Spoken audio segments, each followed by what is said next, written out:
नमस्कार, स्वागत है आपका हमारे इस YouTube चैनल पर। मैं मुनमुन श्रीवास्तव आपका हार्दिक अभिनंदन करता हूं। हमारे साथ एक बार फिर हैं डुक्कू के प्रेसिडेंट देवेंद्र शर्मा और ज्वाइंट सेक्रेटरी प्रताप सिंह, और इनसे बात करते हैं कि साल का आखिरी हफ्ता चल रहा है। 2023 का पूरा साल कर्मचारियों के धरना प्रदर्शन में गया और एक कमेटी की जो है गठित की गई जो कि उनके मामलों की जाँच करे और उनको जो भी वो समाधान निकल सकता है वो निकले। आखिर क्या स्थिति रही है, क्या कर्मचारियों का भविष्य अब होने जा रहा है? स्वागत है देवेंद्र जी हमारे चैनल पर। धन्यवाद मुनमुन जी। वैसा नहीं है जैसा आपने बोला है कि हम पूरी साल धरना प्रदर्शन पर रहे हैं। हाँ, कुछ टाइम था जिसमें हम लोगों ने धरना प्रदर्शन किया है और धरना प्रदर्शन का हमारे जो रिजल्ट है वो फ्रूटफुल आए हैं। जब भी हमने धरना प्रदर्शन किया है उसका कमेटियाँ कॉन्स्टिट्यूट की गई हैं और उन कमेटियों ने अपनी रिपोर्ट भी दी हैं। तो और वैसे तो कर्मचारी का इस साल के लिए मैं बोल सकता हूँ कि हमारे बहुत सारे काम हुए हैं। हमारी MACPयाँ हुई हैं, हमारी प्रमोशंस हुई हैं, हमारे रोस्टर अप्रूव्ड हुए हैं, तो बहुत सारे काम हुए। साल हमारे लिए कुल मिला के अच्छा ही रहा है। लेकिन दिसंबर के प्रथम सप्ताह में कुछ कर्मचारी मिले, उन्होंने कहा कि जो कॉन्ट्रैक्चुअल स्टाफ है कि उनका कॉन्ट्रैक्ट रिन्यू नहीं हुआ अभी तक। तो क्या ऐसा नहीं लगता कि वो अपने भविष्य के लिए चिंतित हैं? सर, कॉन्ट्रैक्ट रिन्यू ना होने का कोई कारण ही नहीं है। कॉन्ट्रैक्ट रिन्यू भी होगा, और जिस तरह से, क्योंकि एक्चुअल में यूनिवर्सिटी ना एक बहुत बड़ा सिस्टम है।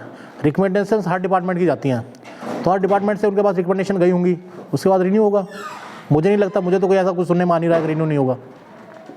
अच्छा, पिछले दिनों जो कमेटी गठित की गई थी उसकी सुना कि 2 या 3 मीटिंग अब तक हुई हैं, तो अब पिछली मीटिंग में आप भी गए थे, तो क्या हो रहा है उस मीटिंग को लेकर अभी? नहीं, जो कमेटी एक्चुअल में कॉन्स्टिट्यूट की थी, जो इस कॉन्ट्रैक्ट को लेकर के जो कमेटी कॉन्स्टिट्यूट की थी, वो पॉजिटिवली उनको पता है कि ये चीज़ें फॉलो नहीं की हैं। यूनिवर्सिटी के पार्ट पे गलतियां हैं भाई। रोस्टर PWD का रोस्टर यूनिवर्सिटी के पास आज भी नहीं है।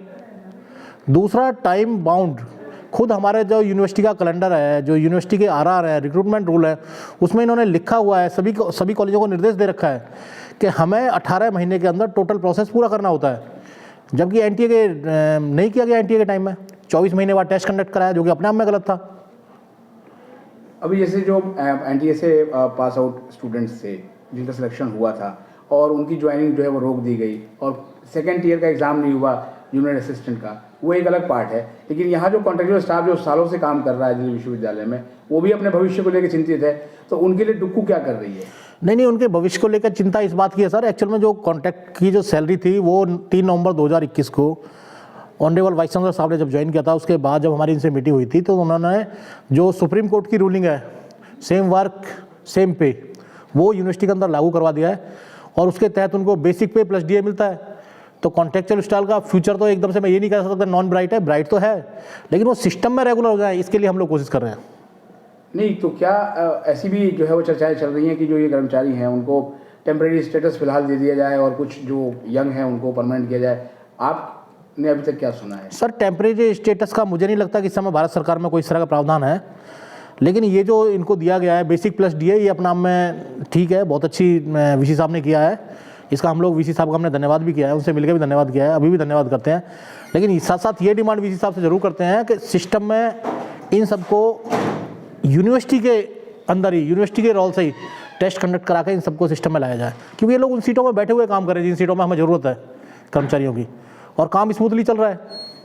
अच्छा, पिछले दिनों आपकी वर्किंग कमेटी की मीटिंग भी थी जी, तो उसमें क्या रेजोल्यूशन वगैरह पास हुए? नहीं, वर्किंग कमेटी तो हमारा एक्चुअल में जो रेजोल्यूशन पास हुआ है वर्किंग कमेटी में यही हुआ है, कोई वेट करते हैं और जनवरी में जाकर फिर एक बार कमेटी से बात करते हैं, डीन साहब से बात करते हैं, VC साहब से बात करते हैं, भाई इन सबको सिस्टम में लाया जाए। तो आपको लगता है कि विश्वविद्यालय जो है 2023 में कभी नरम कभी गरम चलता रहा, 2024 में कर्मचारियों के लिए जो बहुत है, क्योंकि एक स्थायी नौकरी हर कर्मचारी का जो है वो सपना होता है, तो क्या हम उस तरफ बढ़ रहे हैं? नहीं, मुझे तो लग रहा है बढ़ रहे हैं, मुझे लग रहा है बढ़ रहे हैं। हमारे पास वैकेंसियाँ बहुत सारी हैं, और मैं आपको सर एक चीज़ और बताऊं, बहुत सारे कॉलेजेस में जो पोस्टें भरी गई हैं, जैसे हंसराज ने पीछे पोस्टें भरी थी, तो वहाँ पे जो स्टाफ कॉन्ट्रैक्ट पे काम कर रहा था उनको सिस्टम में लाए वो लोग। तो हम VC साहब से भी यही डिमांड करते हैं, जब कॉलेज रख सकता है उसी काम के लिए उन्हीं लोगों को सिस्टम में लाया, तो आप लोग भी रखिए। लेकिन फिलहाल तो ये भी कहा जा रहा है कि फिर जब मान लीजिए इन्हीं को परमानेंट करना था तो फिर एग्ज़ाम कराने की ज़रूरत क्या थी? सर, एक्चुअल में यूनिवर्सिटी ना बहुत दिन से ये लोग मतलब हम लोग भी बोलते आ रहे हैं कि भाई सिस्टम में इनको सिस्टम में लाया जाए, तो यूनिवर्सिटी के लोग जो अधिकारी लोग हैं वो तैयार नहीं थे इंटरनली टेस्ट कंडक्ट कराने के लिए, तो शायद ये वाली स्थिति तब बनी है। अदरवाइज तो इतने सारे पेपर्स ये पहले कराते थे, सब कुछ कराते थे, लाखों बच्चा एनरोल होता था, पहले तो यूनिवर्सिटी कंडक्ट करा देती थी। तो मुझे नहीं लगता था ऐसी कोई दिक्कत थी, पर जो भी हुआ है, जिस तरह की स्थिति बनी है। फिलहाल जो कमेटी काम कर रही है जिसमें कई कॉलेजों के प्रिंसिपल भी हैं और खुद डीन ऑफ कॉलेजेस उसके अध्यक्ष हैं, तो उनको लेकर अगली मीटिंग जो है वो कब होने वाली है? सर अभी नेक्स्ट मीटिंग तो नहीं हो रही है, लेकिन हम उनको बार बार चिट्ठियाँ लिख रहे हैं कि आप मीटिंग बुलाइए और जो भी कंक्लूजन है वो हमें बताइए। तो अभी शायद मीटिंग तो अभी डेट डिसाइड तो नहीं है फिलहाल। सर जो है वो आप काफ़ी समय से जो है देखते हैं और एक एक बारीकी को जानते हैं। अभी कौन सी ऐसी जो है वो चीज़ है जो मतलब आपको लगता है कि जो कॉन्ट्रैक्ट के कर्मचारी हैं उनको स्थायित्व की तरफ ले जाएगी? कोई एक ऐसा पॉइंट? नहीं, पॉइंट्स उनका यही है। देखो सर, सबसे बड़ी बात ये है, कई सारे जैसे उड़ीसा की गवर्नमेंट है, गवर्नमेंट ऑफ उड़ीसा ने वहाँ पे जो 57,000 कर्मचारी काम कर रहा था उनको सिस्टम में मर्ज किया, और ये कह के मर्ज किया कि आगे हम कॉन्ट्रैक्ट नहीं रखेंगे। तो मेरा तो दिल्ली यूनिवर्सिटी की जो अथॉरिटी है, दिल्ली यूनिवर्सिटी का जो वाइस चांसलर है, वन टाइम एब्जॉर्प्शन की बात हम कर रहे हैं। एक समय उनको मौका दिया जाए, उन लोगों ने काम किया, उस सीट का काम किया हुआ है। दूसरा, ये तो चलो क्लरिकल और दूसरा लैब और लाइब्रेरी का कैडर हो गया। सर हमारे यहाँ कुछ जो हमारे कर्मचारी हैं वो जैसे माली में काम कर रहे हैं, माली आउटसोर्स हो गया है। सिक्योरिटी गार्ड है, सिक्योरिटी गार्ड आउटसोर्स हो गया है।